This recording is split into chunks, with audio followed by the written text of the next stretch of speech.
atletik dan karate. Moto mereka Papua Bangkit Mandiri Sejahtera.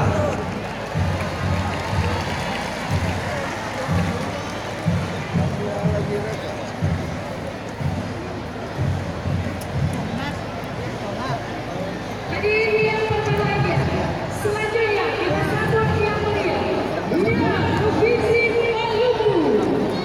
Provinsi Maluku dengan Ketua Bagian Kedua WHS dan Kampus Lewisi mengikuti semua cabang.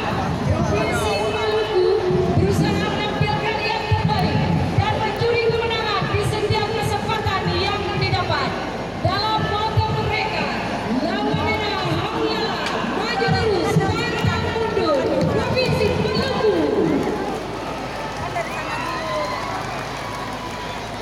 Selanjutnya Provinsi Maluku Utara mengikuti semua cabang olahraga dengan target perjuangan dengan medali perak. Moto mereka kegagalan atau kekalahan adalah kemenangan yang tertunda. Persatuan di atas segala galaksi. Selanjutnya ada Pak Bandung. Gimana Pak? Keadaannya masih sehat? Agak sehat. Oh, insya Allah sehat ya.